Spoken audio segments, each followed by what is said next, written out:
Hello everyone, I'm Angus Mitchell and I've been invited by Féile Belfast 2020 to give you a lecture on the lost library of Bulmer Hobson, which I'm delighted to do. I've got 47 slides to get through. I'm going to give about a minute for each one and it's going to be fast and action-packed, so hold on to your seats. Okay, just a bit of background. About 3 years ago, I was invited by the Castle Connell Historical Society to give a lecture on Bulmer Hobson. And some members of that society remembered knowing Bulmer Hobson back in the 1960s when he'd come to live in the village. And I was delighted to do that because Bulmer Hobson has been a figure of my own research for many years. And as part of the research in preparing for that lecture, I got access to Bulmer Hobson's room where he died. And in that room was the library that was beside his bed at the end. And I subsequently found out that actually it was a very small part of his library. Most of it had been sold off to Kenny's, the Galway bookshop, in the early 1960s. But the library was nevertheless a very rich source for understanding Bulmer Hobson. And one of the most significant finds, I suppose, were 3 books, books of Dublin, which contained empty pages inside in which were manuscripts, listings of Bulmer Hobson's writings. And the more I looked at these lists, the more I recognized that actually understanding Bulmer Hobson's intellectual contribution to the Irish Rebellion was really a very unknown part of his life. And so I began to put together a talk that really explored his intellectual contribution to 1916. A good place to begin discussing Bulmer Hobson is with the 2 most important studies of his life. A biography was published by Marnie Hay back in 2008 that looked at the contribution of Bulmer Hobson to the nationalist movement in Ireland. And this was really an excellent survey of his life, focusing mainly on his political liaisons in the early 20th century and the important, vital, critical role he had had in the build-up to 1916, even if his actual own participation in 1916 was something of a disaster. And then a few years ago, Sean Morgan published his thesis, Bulmer Hobson, an Ulster nationalist. And this is a very unknown study of Bulmer Hobson, but really, really critical. And anyone who wants to understand Hobson's part in the northern cultural revival in the early 20th century should reach for a copy of Morgan. It's a really excellent book and a piece of important intellectual history. So those were the 2 studies, I suppose, that more than any others have played a critical part in my own formation of understanding Bulmer Hobson. Okay, I want to give a quick overview of Hobson's life just to get the kind of facts out of the way. He was born in Belfast in 1883, educated at the Friends Quaker School in Lisburn. He is consciously Republican by about 1898 and joins the Gaelic League and becomes a signed-up member of the GAA. In 1904, he co-founds the Ulster Literary Theatre and edits a small publication called Ullad, a beautiful little literary magazine. And then around that time, he's also secretly initiated into the IRB by Dinny McCulloch.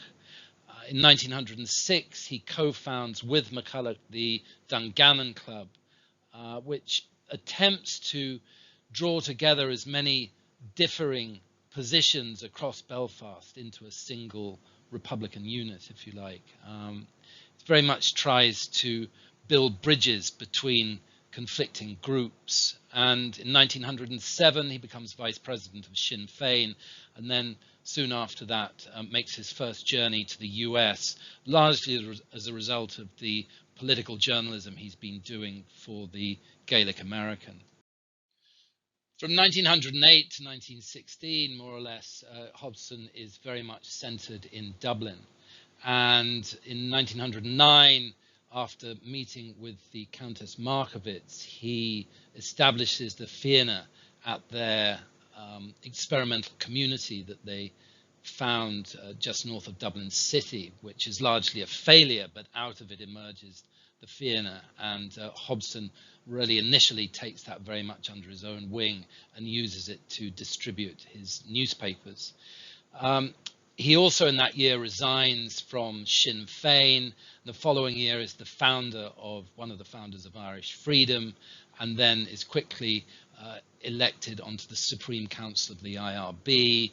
And in 1913, as the whole Home Rule crisis gets into an ever worse position, Bulmer Hobson plays an instrumental role in the founding of the Irish Volunteers and in asking Professor Owen McNeill to head up that organization.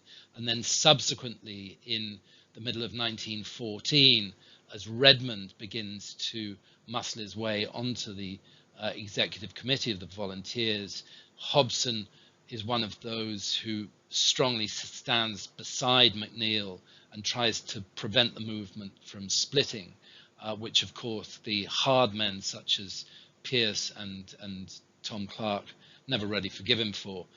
And then in July 1914, he is one of the principal figures involved in the strategic success of running guns into Howth. The most controversial moment in Bulmer Hobson's life is the Easter Rising, which of course he doesn't participate in and in fact opposes quite robustly, because he believes that Ireland would be better equipped and better able to mount a guerrilla campaign against British forces in Ireland. So when the Rising breaks out, he of course is imprisoned by the IRB, ironically, which was an organization he'd done so much to build up again. A few weeks after the Rising, he marries his longtime sweetheart, Claire Gregan, and they disappear together, and we don't know much about his life over the next few years until about 1918, when he re-emerges as a significant publisher of books, which he does with remarkable ability over the next 5 years, and I'll talk a little more about that later. And then after the Free State comes into being in 1924, he's given a job in the Revenue Commission, which he holds down for the next 24 years of his life until his retirement in 1948. And again, that's a very interesting and overlooked 2.5 decades of Hobson's life, which I won't be able to go into too much detail about, but one I think will attract a lot of attention in coming years. In the 1930s, he's a big supporter of William Maloney's book, The Forged Casement Diaries, which he does a lot to contribute to in terms of different statements. He also produces a couple of fascinating political economy newspapers called Prosperity and Social Justice. And then after his retirement in 1948, he goes out to Roundstone in Connemara, where he builds his own house and lives there until the early 1960s, when he has a heart attack. And then his family, his daughter and his son-in-law, who has the ridiculously appropriate name of John Mitchell, they take him in, and he spends the last half dozen years of his life living in the house in Castle Connell, where he eventually dies in August 1969. In 1968, the year before he died, Bulmer Hobson published a volume of memoirs called Ireland, Yesterday and Tomorrow. And this is a fascinating insight into the man at the end of his life. The first half of the book is given over to his memoir, and many of them the statements he made to the Bureau of Military History about his participation in the decade and a half before 1916. And the second half of the book deals with Ireland Tomorrow, which is essentially his economic vision for the country. And very few people give any credence to Bulmer Hobson's political economy, but I think in some ways it should be revisited, because a lot of what he said back then has tremendous relevance now, especially as we see this globalized world start to disintegrate in so many different ways. Because there's been a tendency to ignore and deny Bulmer Hobson's intellectual contribution to 1916, that has been replaced largely with a myth. And I think that myth is that, firstly, he's one of the losers of history, and secondly, that he is this sort of shadowy figure who doesn't really have any real intellectual content, but is a man of violence. And I think that is completely wrong. It was, to some extent, the way in which he was portrayed in, as far as I know, the only novel of him, about him, which was called Martyrs and Traitors, a tale of 1916, published back in 2011 by, I think, a woman born in Chernobyl. Interesting book, but very much about Hobson's myth. So let's turn briefly to Bulmer Hobson's family. These are images of his father, Benjamin Hobson, who was a very respectable member of Belfast's middle class and was an amateur archaeologist and a natural home ruler, nothing necessarily radical in his politics, and brought Bulmer and his children up to be decent members of society. Here's an image of Bulmer Hobson's mother, Mary Ann, with Bulmer's two children, Declan and Camilla. Mary Ann is a fascinating figure. She comes in many ways from a much more radical English Quaker family.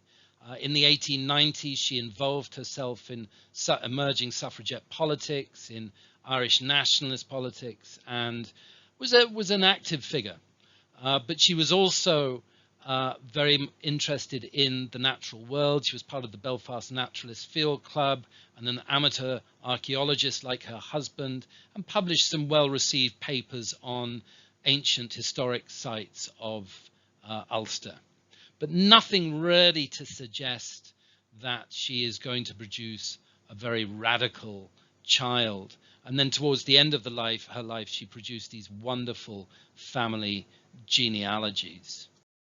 Okay, here we have two images. The one on the left shows Bulmer with his younger brother, Harold, who became a very successful businessman based in England and made a fortune building race courses or racetracks for greyhounds in the early 20th century. And on the right is an image of Bulmer's sister, Florence, who became a very well-known architect, and in fact is considered to be the first woman architect in Ireland. The figure who I think possibly had a much greater influence on Bulmer than has been recognized was Sam Hobson, who was Bulmer's first cousin.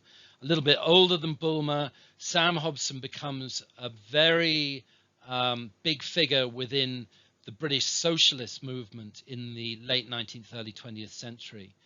In the 1880s, he seems to have been part of the William Morris circle, and then he and a number of others developed what becomes known as guild socialism, which was the ethos that underpinned the arts and crafts movement.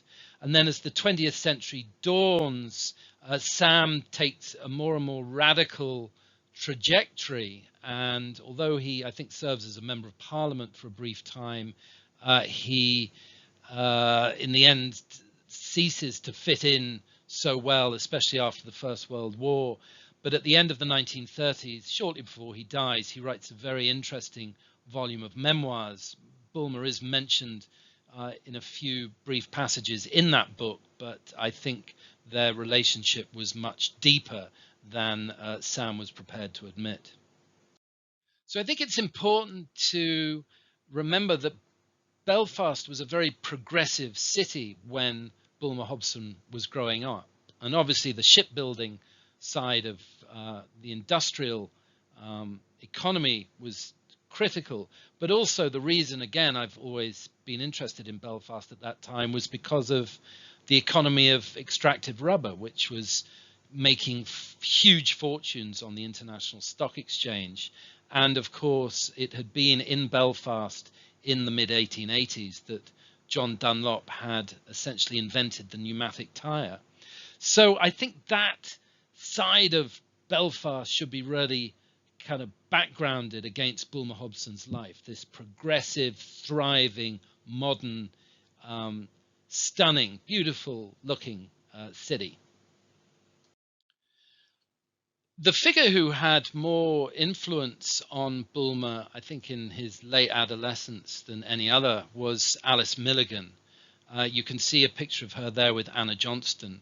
And Milligan and Johnston were, with Bulmer Hobson's mother, part of a reading group that began to meet and discuss the big women's issues of the day. And of course, in 1896, Alice Milligan and Anna Johnston began to publish the Sean Van Vocht. And I think one of Bulmer's earliest jobs was to distribute that newspaper around Belfast. And this was his initiation, if you like, into the world of publishing and distribution. The first job that Bulmer had was as a printer's devil for a Ulster-based print house. And there he learns the skills of printing, which would prove invaluable later in life when he starts to publish his own newspapers. But in his late teens, his real interest lies in theatre and in exploring the alternative spaces for expressing national consciousness. And he and David Parkhill produce a number of plays, some of them contemporary, most of them historic and mythical, and written by his friends. And he also produces a very beautiful little journal that only runs to 4 editions, but has contributions from many of the people who would remain friendly and close to Hobson for the rest of his life and for the rest of their lives. And I'm thinking there of Robert Lind, Joseph Campbell, Pori Colum, and of course Roger Casement. Extending out of Bulmer's involvement with the GAA and the Gaelic League in Ulster in the early 20th century, he sets up with Dinny McCulloch the Dungannon clubs in Belfast in about 1904. And what he's trying to do with these is to encourage participation from all different religious denominations and bring people together in order to, in a way, rethink Ireland at a moment when that type of revisioning is required. It's a brave step. It's an important moment in his early evolution as a organizer. And there is a lot of history there that still needs to be excavated. One of the things that the Dungannon clubs have to do is to make a bit of money. And again, Bulmer has no shortage of ideas in that regard. And one of the first things they do is to produce a set of postcards. And they try and sell these postcards around Belfast in order to make a few pennies here and there. And here you have 4 of those postcards. On the left, you have an image, a sketch of the Undying Oath, the oath of the United Irishmen in June 1795, with Wolfe Tone, Samuel Neilson, Thomas Russell, Henry Joy McCracken, and other patriots swearing their oath. And then the 2 images at the top of the slide show the Battle of the Battle of Antrim and the Battle of Ballinahinch. And then the image lower down in the middle is of a kind of cartoon with a signpost. And in one direction to the left, it says regeneration. And on the other side to the right, it shows oblivion. And the figure at the forefront of the postcard, who looks remarkably like Bulmer Hobson, holds a pike and looks very definitely and in some ways defiantly towards the people moving towards the horizon that says regeneration. And I think that is very much captures Bulmer Hobson in his early Dungannon moment. Let's turn briefly back to the library. Among the books I found there were these 3 volumes, all late 19th century. Standish O'Grady's History of Ireland, Samuel Ferguson's Lays of the Western Gael, and lectures on the origin and growth of religion as illustrated by Celtic heathendom by John Rees, of course, the great Welsh language scholar who ended up as professor of Celtic studies at Oxford. Now, again, what I found so interesting about Hobson's library was that you could see this was someone who read deeply about Ireland, and his own early formation was coming from a very substantial understanding of the complexities of the Irish past. In 1906, Bulmer becomes a little more political, and he founds with some friends, including Robert Lind, the Republic. And this is a interesting little newspaper. It doesn't run for too long, runs for a couple of years, and it publishes some pretty radical New Age thinking about Ireland and where it should be and the direction it should be taking. And it's also illustrated by some fine little and witty satirical cartoons by Robert Lind. But this is Bulmer's first big adventure into newspaper publishing. One of the important contributions of Sean Morgan's work is how he has looked at the different currents of influence that are beginning to inform Bulmer Hobson's own vision for Ireland in the early 20th century. And most obviously Giuseppe Manzini, the great Italian intellectual and figure involved in the Risorgimento movement in Italy in the mid-19th century. But the figure I'd like to say something about briefly is James Fintan Lalor, who had an idea of moral insurrection, that in a way the duty of the citizen who was determined to overthrow the usurping power was to passively resist the authority of that power. And that becomes central to Bulmer Hobson's own understanding of what I'll look at in a little more detail in a moment, defensive warfare. But again, what you can see in this in this influence within Bulmer Hobson's thinking is again a kind of trend that comes through to the present day. I mean, some of you may be aware of Gene Sharp's work, From Dictatorship to Democracy, a conceptual framework for liberation. And I think in many ways, again, Bulmer Hobson is fusing himself to both earlier and subsequent currents of thought in how to overthrow oppressive constructions of power. This is a very large detail from Danny Devaney's mural at the top of Divis Street as you enter the Falls Road in West Belfast. And I was present at the official opening on the 3rd of August 2016. And what a great moment that was.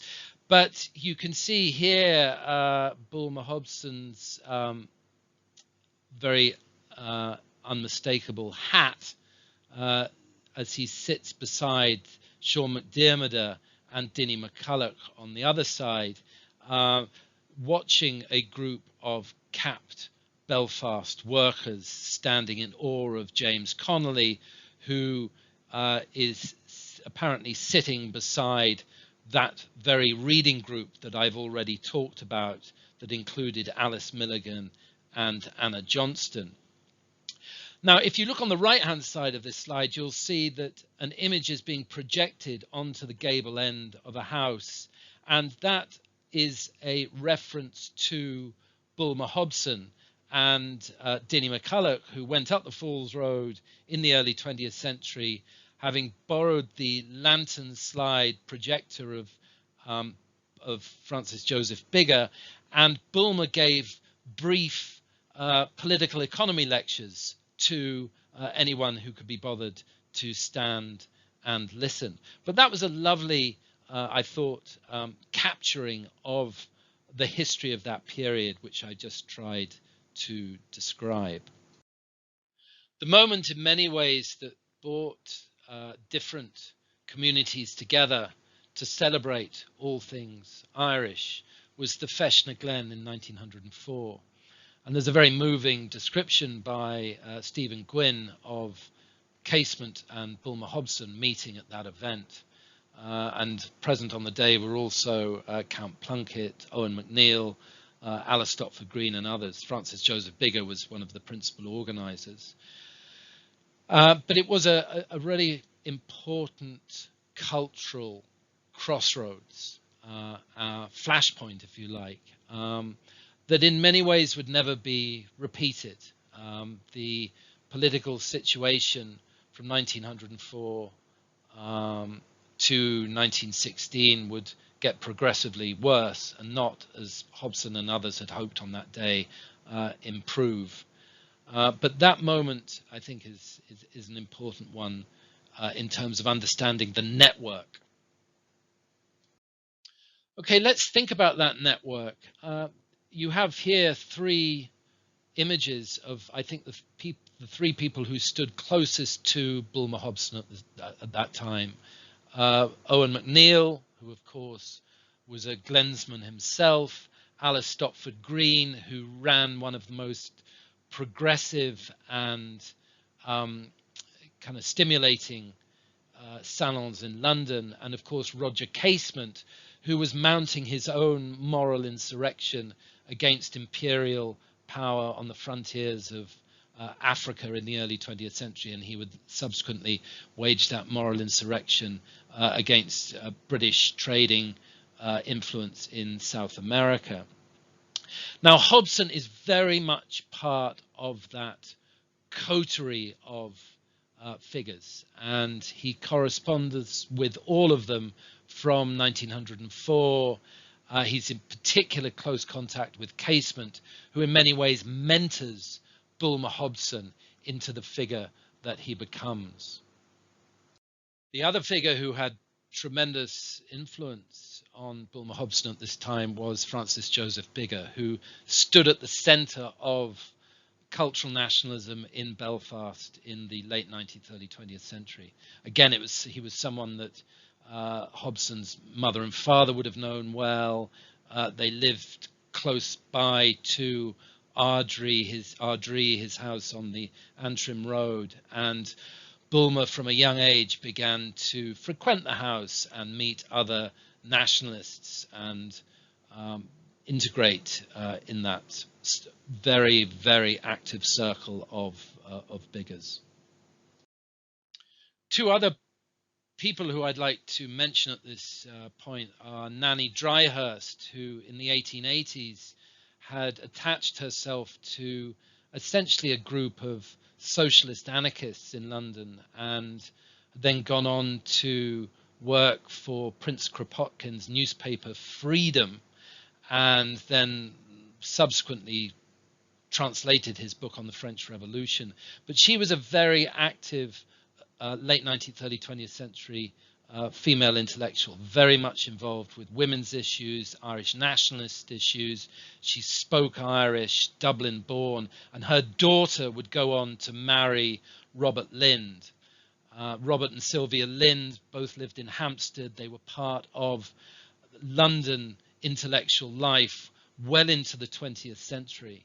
And Robert Lind had collaborated from a very young age with Bulmer in the writing of the Republic and on other newspaper ventures that he spawned. And so I think those two figures are part of that world of Bulmer Hobson in and around 1908. It was about this time that Bulmer Hobson made his first trip to America, and this infuriated Arthur Griffith. But one of the reasons that Joe McGarrity and John Devoy chose Bulmer to go instead of Griffiths was because he had actually been quietly contributing an enormous amount to the Irish-American axis from about 1905. He was a regular contributor to the Gaelic American, and there were also a lot of good rumours circulating that Bulmer Hobson spoke very well and took a line on Ireland that was more, I suppose, advanced than the more moderate position of Arthur Griffiths. So Bulmer travels to America, he meets with Joe McGarrity, and McGarrity and he become ever afterwards firm friends. After his return from the US, Bulmer Hobson relocated to Dublin, and there his initial adventure was with the Countess Markowitz and the setting up of an experimental community north of Dublin. The most important thing to arise from that partnership was the founding of the Féile, and the group of young men and boys who would train in the grounds surrounding the house where they lived. Hobson also at that time came into contact with Helena Maloney, and I think he played quite a significant role in helping her to set up the newspaper Women of Ireland, Bán Éireann, which became the kind of principal voice of socialist women nationalists in Ireland. It was said that Helena and Bulmer were romantically engaged, and that's quite possible. So the years 1909, 1910, as the Féile is developing, are the years when Bulmer Hobson publishes, I think, his most important work in terms of the Irish Rebellion. And in 1909, Defensive Warfare is published by the West Belfast branch of Sinn Féin, and as the subtitle suggests, a handbook for Irish nationalists. It really sets out a template for how British authority in Ireland can be overthrown without using physical force. And I think in that sense, it's important to always stress that Bulmer Hobson always had sought ways of defeating British colonial authority without using force. And again, this is why the myth of him being a man of kind of violence is so wrong. And the other paper that he was involved with at that time was Saoirse, or Irish Freedom, which through the collaboration of the Daly family in Limerick became the mouthpiece for a more radical departure of the nationalist movement. And again, Sean Morgan's written a very recent and interesting essay looking at how the freedom of Irish freedom extended out of the anarchist newspaper Freedom of the 1880s that was edited by Prince Kropotkin. Okay, the next series of slides deal with the founding of the Irish Volunteers and the build-up to 1916. And I should quite simply say at the outset of this very intense moment in history that I'm not going to get into too much detail about it. It's just too much going on. And I want to speak about Hobson post-1916. But I would say that there is no doubt that Hobson was very influential in approaching Owen MacNeill to be the first volunteer president and chief of staff of the Irish Volunteers.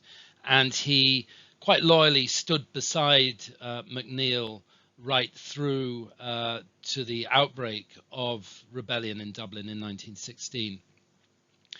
I think it's worth saying something about the foundation of the Volunteers and the executive committee. Fergal McGarry has pointed out that in that initial committee, 13 men were IRB from the IRB, 8 were Redmondites, 4 were Sinn Féiners, and the rest were non-aligned, including Patrick Pearse, Thomas McDonough, and Joseph Plunkett, who obviously subsequently committed themselves to the IRB.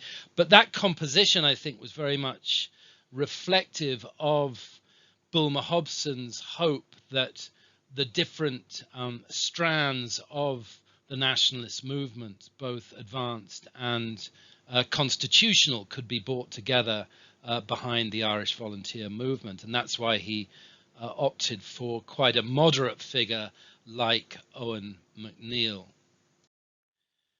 The argument I want to make, and I suppose the controversial part of what I'm saying in this lecture, is that the choice of MacNeill, I think, was a consequence of the axis of volunteer decision-making that functioned, if you like, between Bulmer Hobson, Roger Casement, Alice Stopford Green and Eoin MacNeill. And obviously Eoin MacNeill's long input into the Gaelic League, Bulmer Hobson's grassroots organising of the Féile, and then his very senior position within the Supreme Council of the IRB, Casement's increasing level of power leverage through his moral insurrection against the British Empire in terms of what he has exposed on the frontiers of Africa and South America. And Alice Stopford Green, who is perhaps the most misunderstood of all the critical revolutionary figures of that period, she had published a series of histories between 1908 and 1911 that had again placed her very much at the intellectual heart of the movement. And she was very close to MacNeill. And the reason I think this argument can be made is because of the critical role all four of those figures play in the running of guns into Ireland on the eve of the First World War in 1914. And here I've put up two different listings of the principal subscribers to the fund to pay for the guns.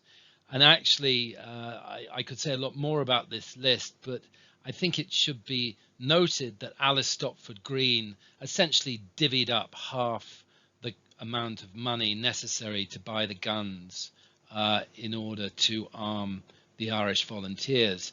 But in the arming of the Irish volunteers, it was always, and I stress always, the intention of those who organized that moment that they should only be used for defensive purposes. And again, this plays into Bulmer Hobson's deeply felt and deeply held understanding of pacifism.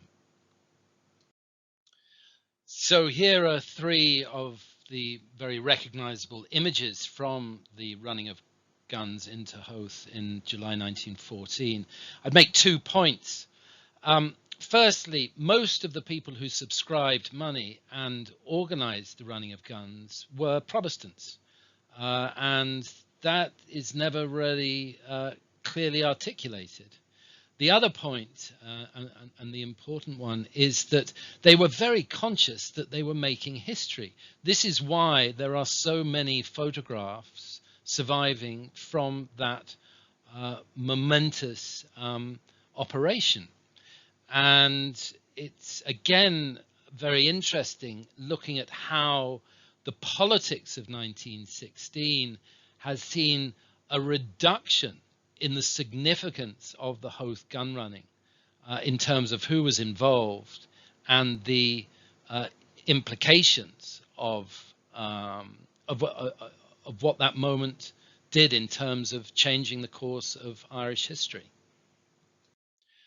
Hobson's part in the Howth gun running was to essentially organize the Féile to help unload the guns and get them back into Dublin, into safe houses, and disappeared, if you like, away from the authorities. And he achieved that with remarkable skill. And I think in the end, Howth speaks to Hobson's brilliance as an organizer. And he had thought through the plans. He managed to confuse the British authorities in advance of the landing of the guns. And certainly that moment really moved him up several notches in terms of his credibility with the different levels of revolutionary command in 1914. So what I've managed to avoid talking about here is the essential split within the volunteer movement in the build-up to the running of guns into Howth in 1914. As I said, Hobson's intention was always to try and make the volunteers as open as possible. But when Redmond started to take control in May and June of 1914, there was obviously a split, and Hobson, in allowing Redmond essentially to take more or less control of the executive committee, created a break within the movement itself. Clark and Sean McDermott never really forgave Hobson for making that call. And from that moment onwards, you really get this bifurcation, this separation within the internal command structure of the volunteers. And that leads to different kind of levels of secrecy determining events over the next 18 months or so. And Hobson is essentially kept out of, shut out from much of that decision-making process. That said, Hobson continues to be very active behind the publishing of the Irish Volunteer, which is the mouthpiece of the movement. And he writes a lot of copy, and he gathers a lot of information, and he creates a remarkable historical record, which is really what it is, of the movement in the build-up to the outbreak of war. And then the Irish Volunteer is shut down by the authorities under the Defence of the Realm Act at the end of 1914, but it manages to start publishing again a few months later. And this time, and you can see there with the very openly declared editing by Owen McNeill. But that said, I think although McNeill is being given the credit, Bulmer Hobson is doing much of the work. I mean, that might be a little unfair, but I think that they're still very much working as a team. And Hobson, during 1914 and 15, continues to do a great deal of publishing and printing of necessary pamphlets and forms and newspapers, etc., for the Irish volunteer movement. And again, we should never lose sight of the fact that Hobson was above all a kind of printer and a publisher as much as anything else. And I think, again, that he needs to be given a lot of credit for that.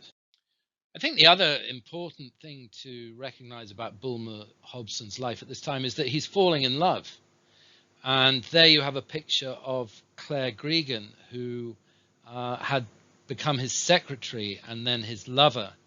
And Bulmer married her a few weeks after the Rising, despite the fact that he was on the run. And there's a lovely statement by her in the Bureau of Military History, which is well worth checking out. I suppose I'm not going to go into the details of what happens in 1916 in the build-up to the Rising, but what the IRB realize, and those who are essentially advocating for open rebellion, is that Bulmer Hobson is a major spanner in the works. And before the Rising actually begins, he is taken in by the IRB and kept under house arrest during the first few days of the Rising.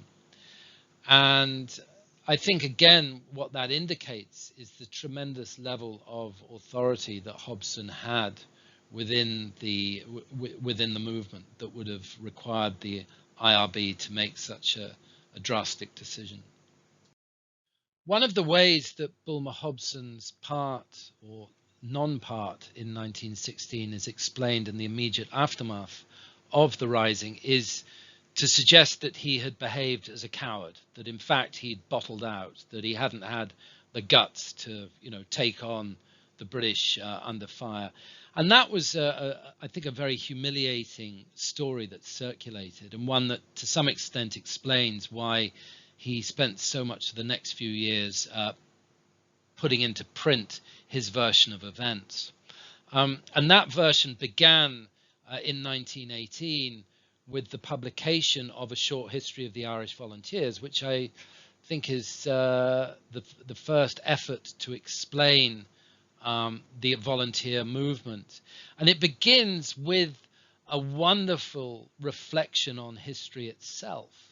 And again, what you see throughout Bulmer Hobson's writings, from an very early stage and then after he's actually participated in the making of history, is how he is in many ways a kind of philosopher of history. He has a very strong understanding of how history works and who it works for.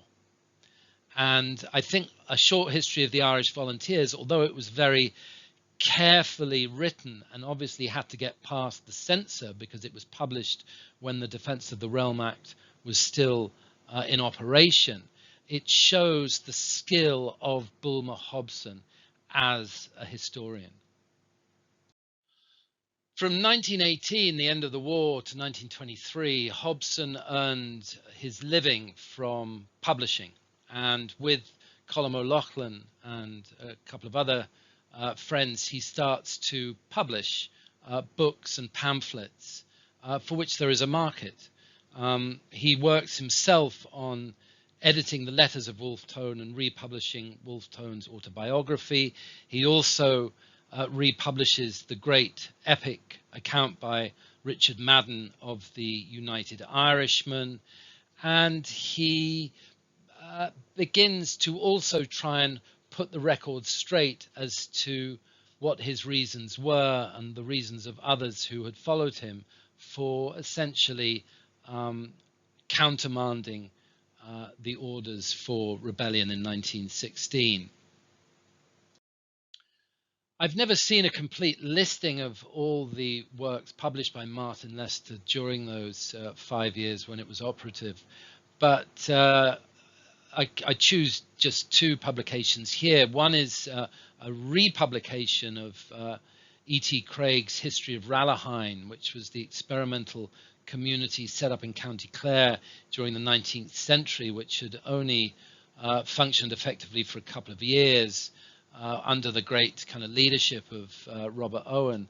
But I think it hints at Bulmer's own aspiration always to get back to some kind of romantic social rural idyll where he would find peace of mind. And then he also published work by Jack White, who was the somewhat wayward son of General Sir George White, and had played quite a significant part in the training of the Irish Citizen Army. He was very close to Connolly, a great believer in Connolly, and he published White's critique of Sinn Féin, which is a fascinating little study. In 1923, Martin Lester came to a slightly sticky end and I think went into receivership, and Bulmer had to look for new work, and he found it working for the revenue commissioners in essentially the printing office. And from 1924 to his retirement in 1948, he undertook printing for the Irish Free State, and he did the job with extraordinary skill and diligence. And you can see in many ways his own aesthetic coming through in those first 2 decades of an independent 26 county Ireland. The point, I suppose, to make here is that photograph of Hobson is more or less when he took up that job in the mid-20s. And you can see that he's still a relatively young man. And he would live a long time. He'd live well into his 80s. And he in that sense remained something of a kind of spanner in the works for those who wished to write history in a way that in some ways excluded the Protestant and Ulster-based contribution to the 1916 Rising. And he kind of has this love-hate relationship with the state, which I'll now try and talk about in a little more detail. Some of the positive contributions made by Hobson during this time included these sort of commercial guidebooks that he wrote. This one, A Book of Dublin, published in 1930, is a very good example. And you know, I think what's very interesting when you look at this book is that it's remarkably modern. He uses a kind of modernist aesthetic to put across the message of the new Ireland. And I think, and Brian Hanley makes this point, that historians tend to look back on the 1920s as this time in Ireland of, you know, of struggle and of hardship and of Catholic reaction and of you know, kind of civil war, post-civil war strife and so forth. But I think Hobson in some ways unsettled that interpretation, because what you can see with a figure like Hobson is that he is being very, very creative throughout that period. And I'm going to now show you where he reaches the peak of that creativity. In 1932, he published, or edited and published Saoirse Éireann, which was essentially a kind of, again, a kind of history and guidebook to the Irish Free State. And it contained short and well-written essays by many figures who had been closely associated with Bulmer Hobson over the years. The botanist Robert Lloyd Prager, Owen MacNeill, of course, wrote the section on history. The Antrim-born J.H. Delaghy, who was the secretary of the Irish Folklore Institute, wrote about the Irish language. Robert Lind, his great compatriot and comrade back in the early 1900s in the publishing of the Republic, wrote an essay on Anglo-Irish literature, and Lind himself had become a man of belles lettres by that time and was one of the most widely read journalists in Britain. And then, of course, Stephen Gwynn, who again was a very public and positive face of the kind of constitutional nationalist cause in Ireland. And then J.J. Ginger O'Connell, who had stood by Hobson during the Easter Rising week. And then the artists who contributed to Saoirse Éireann, the official handbook, included Hilda Roberts, Harry Kernoff, Maurice McGonigal, Sean O'Sullivan, Sean Keating, Paul Henry, Estella Solomons. I mean, it's a really rich pick of artists and writers in the new state.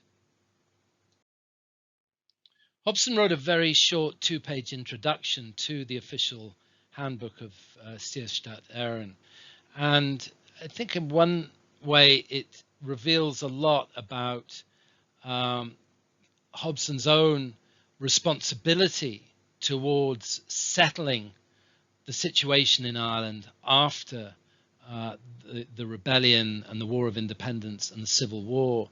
But it also has a lot of echoes in the kind of modernist aesthetic of that time.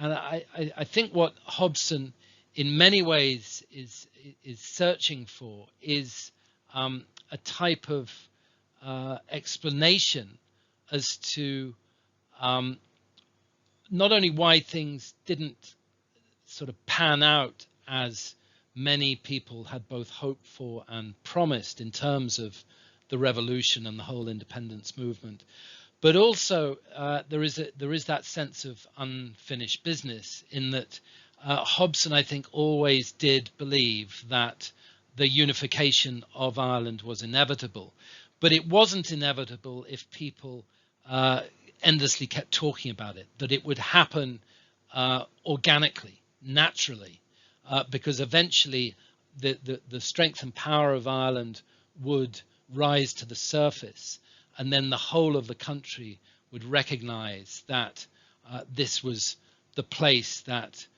we all belonged. And I think in some ways there is a kind of utopian future, a utopian tomorrow in that guidebook that can be found. In the 1930s, Hobson returned to writing about political economy, and he published well, it was actually one newspaper under two different titles. It initially appeared as Prosperity, published by the League Against Poverty, and then it changed its name to Social Justice. It was a very high quality publication. Again, very few people have looked at it. It appeared in the mid-1930s when the world was spinning to extremes, especially in Europe towards the right. And Bulmer Hobson takes, again, a very measured type of position and places the whole issue of social justice at the very center of his economic strategy. And I think really economists and sociologists should start looking at this as a source for understanding Ireland in the 1930s. Bulmer Hobson retired in 1948, and he went to live in the west of Ireland in a house that he built himself or designed himself near Roundstone in Connemara. And he seems to have spent a lot of time gardening and reading, which were the two things that he enjoyed above any. But his great challenge during those years was his diminishing eyesight, and he gradually started to lose vision. And then in the early 1960s, he had a stroke and was forced to go and live with his daughter and son-in-law in their house in Castle Connell, which you can see there on the left of the slide. And there he lived in the room where the library still is, which I went to look at and in a way became the trigger for this paper. And in that room are also these very large magnifying glasses, which Bulmer used in the latter part of his life to read with. In the late 1950s, it was F.X. Martin, the Augustinian priest, who essentially rediscovered Bulmer Hobson and began to enter into a long dialogue with him and started to excavate both his memory and his papers in order to try and write some of the pioneering early history of the revolutionary movement in Ireland in the early 20th century. And that led on in the mid-60s to two edited volumes by F.X. Martin, one on the Howth gun running and the other on the Irish Volunteers, in which Bulmer Hobson featured large. And I think F.X. Martin has to take a good bit of credit for capturing a lot of Bulmer Hobson's history before he died. Despite F.X. Martin's best efforts, Bulmer Hobson and his coterie suffered from the revising hand of history. And it is the case that Hobson was seen to have played a lesser and lesser part in that early pre-1916 period as a kind of Dublin centre narrative emerged, and those who had essentially been at the heart of an Ulster rebellious movement were kind of written out of the narrative. And that was evident in a way at the commemoration of the Howth gun running in 2014, when neither Bulmer Hobson nor Alice Stopford Green were mentioned in the speech made by President Michael D. Higgins. I suspect that wasn't President Higgins's fault, but rather the careful management of the narrative that was being put out there in advance of 2016. So I would say in conclusion that I don't think that Bulmer Hobson was necessarily a loser of history. I think he finds himself still on the wrong side of history, that his own story embodies that conflict between the history of national reconstruction versus the history of the Irish Free State and what came afterwards. And there's always been this reluctance to acknowledge the part played by that Ulster coterie in the Easter Rising. And as a result, Hobson has been mediated by myths and closed down through a kind of consensus of silence by those who could actually retrieve him into the narrative. Anyway, thanks very much for listening. I hope you learned something. It's been a pleasure for me to speak, and I hope one day the COVID-19 plague will have passed and we will all be able to share history together face to face. Thanks very much.